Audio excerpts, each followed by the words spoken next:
Don't make the same mistakes that I made when choosing frame rates as a newbie videographer. Watch this video to save your tush. Hey, I'm Jen, and I help photographers with all aspects of videography so they can confidently add video to their services. In this video, I'll discuss 24, 30, and 60 frames per second and how to choose the right one for your video project. So what is frames per second? Well, it's exactly as it sounds. It's the number of frames your camera records per second. For you photographers out there that are used to shooting in RAW and having a ton of flexibility in post, buckle up. As a helpful tip, I'm going to tell you that frames captured for video are more similar to a JPEG than a RAW file. And you know how flexible you can be when editing a JPEG.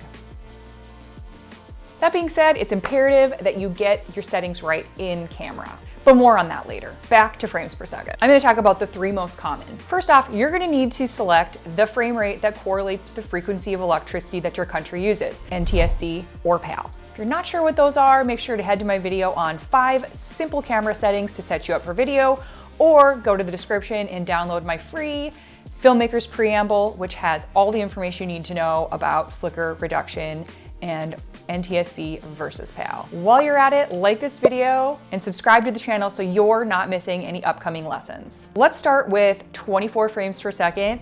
That's if you're NTSC, or 25 frames per second if you're PAL. They're basically the same thing. Again, just depends on where you live and the frequency of the electricity you use so that you don't end up with a banded look. So I'm in America, I'm gonna be talking about 24 frames per second. And when I say 24 frames per second, technically it's 23.976, but we round up to 24 to make it easy. 24 frames a second is gonna give you a smooth cinematic look. It's gonna be real-time motion.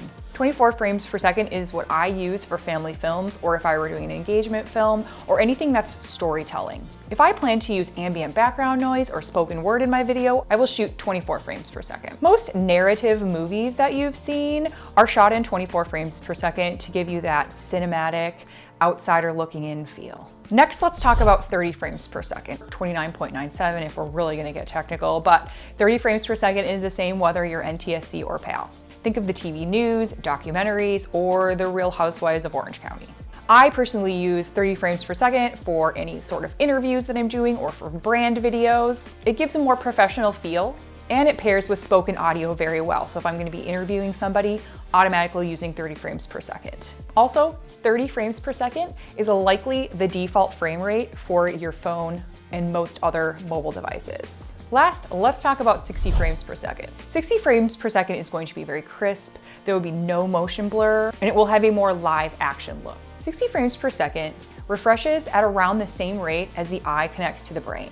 This gives it a hyper-real look. This is great for high action shots such as sports, animals, or video games. Because of the high frame rate, it's best for showing off motion without any motion blur. Movements will look crisp. Because of this, many action movies that you've seen are shot at 60 frames per second. When seeing the whole crisp action is important. You can also shoot 60 frames per second as a creative choice for slow motion. And the way you'll do this is anything you shoot in 60 frames per second, you will slow down to be 24 or 30 frames per second in post-production. More on that later. It's important to know about these because when you're filming a project, you have some creative choices to make. When you get around to the editing portion of your project, you'll create a sequence or timeline to build your project. And that timeline can only be one frame rate. So you'll need to choose if you want to edit in 24, 30, or 60 frames. Whatever one you choose, any clip that you have filmed will have to be interpreted as that frame rate so that it fits onto the timeline appropriately without looking choppy or disjointed.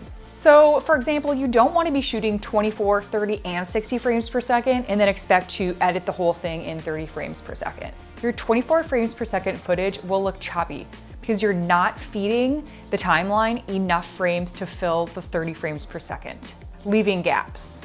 Your 60 frames per second footage on a 30 frames per second timeline in the post-production will essentially be throwing out every other frame to make 60 fit into 30.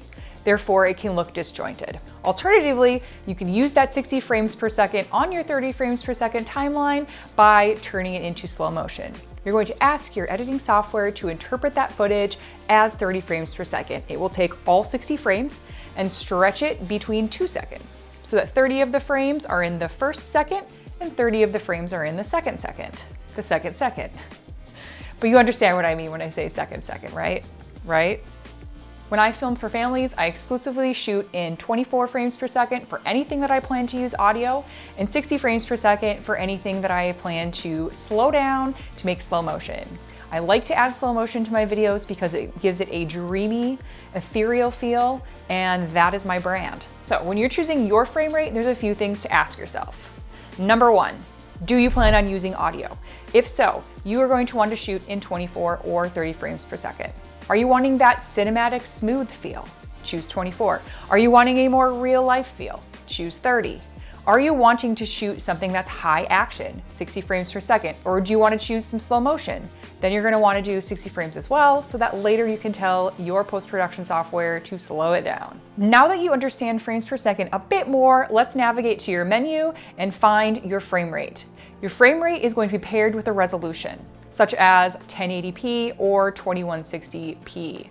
They're going to pair together and you're going to make a choice based on what you're going for with your video. If you're not sure about what resolution is, you're going to want to head to my video about resolution to check that out. Head down and subscribe to my channel so you don't miss future lessons, and also be sure to grab a copy of my free Filmmaker's Preamble, which will give you the top settings that you're going to want to set up in your camera before you start shooting video. See you in the next video.